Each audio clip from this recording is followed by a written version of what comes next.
Clanche, le film dans lequel il se complique la vie pour ne pas payer une rançon, peu importe le prix.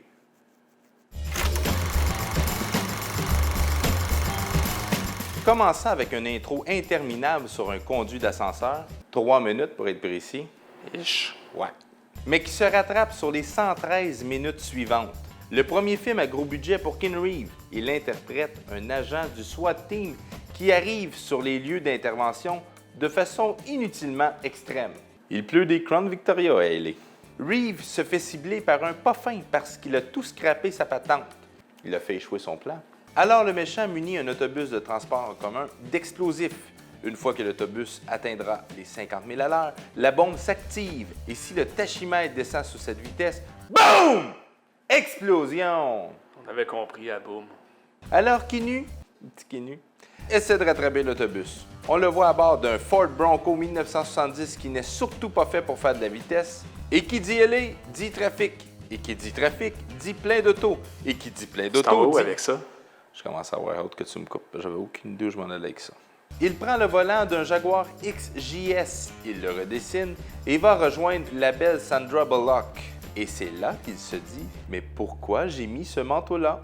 Aussi longtemps que tu vas avoir ce manteau-là, tu ne scoreras pas, mon homme. » Dans les voitures intéressantes qu'on peut voir, une Datsun, pas rouillée, 280 ZX 2+2 qui se fait projeter.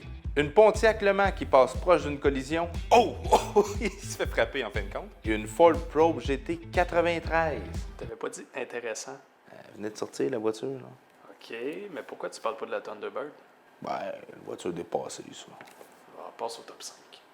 Numéro 1! Pour le grand saut, un des 10 autobus utilisés a été spécialement modifié avec un poste de pilotage central et un peu reculé. Des suspensions renforcées, un banc sur un système de ressort, mais surtout une mécanique capable de boucler les 70 000 à l'heure. Ils ont fait le saut 2 fois pour ensuite effacer une partie du viaduc en post-production. Je trouve vraiment l'ombrage en dessous. Ils ont effacé le viaduc, mais pas l'ombrage. Pas convaincant comme ça, mais quand même mieux que dans Space World. Numéro 2! Le film manque de budget avant la fin du tournage. Il présente le film inachevé devant une audience avec les scènes manquantes en maquette animée. Les spectateurs sont charmés et les studios convaincus. 30 millions de dollars plus tard, Speed voit le jour pour finir avec des recettes mondiales de 350 millions. Je connais des producteurs qui prennent plus le transport en commun. Trop peur. Non, ils ont fait 350 millions. C'est pas une question de peur. Le 3! Là, vous vous dites, mais comment ils ont fait le tournage dans le trafic de LA? Non. Je vais vous le dire quand même.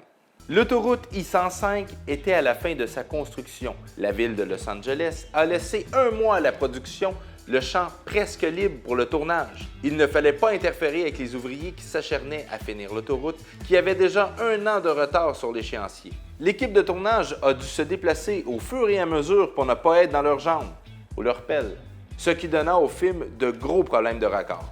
Mais ça, c'est à vous d'y trouver. Numéro 4! Reeves a fait 90% de ses cascades. Trop court. OK. Et Sandra suivit la formation pour conduire l'autobus et passa son test du premier coup. Correct? Un peu plus. Le film sort 1 semaine avant la célèbre poursuite de O.J. Simpson sur les routes californiennes. Une petite. Numéro 5! Le réalisateur cadreur Jan de Bond est un grand fan du réalisateur Stanley Kubrick. Il place soigneusement le titre 2001 Odyssée de l'espace dans cette scène et incorpore une scène de Shining dans le film Tornade qu'il réalise en 1996. Tu te rappelles-tu du rame qui rentre dans la maison? Toi, tu te rappelles pas de ta conclusion? OK. Une suite du nom de Ça va te lancer, sortie en 1997. Mais Keanu Reeves, qui tournait L'Avocat du Diable, et en plus d'avoir une tournée avec son groupe de musique, les Dog Stars, refuse le rôle. Surtout parce qu'il trouve le scénario plutôt ordinaire. Fox n'est pas content et déclenche une campagne de propagande contre l'acteur. Jason Patric est alors approché pour le rôle principal.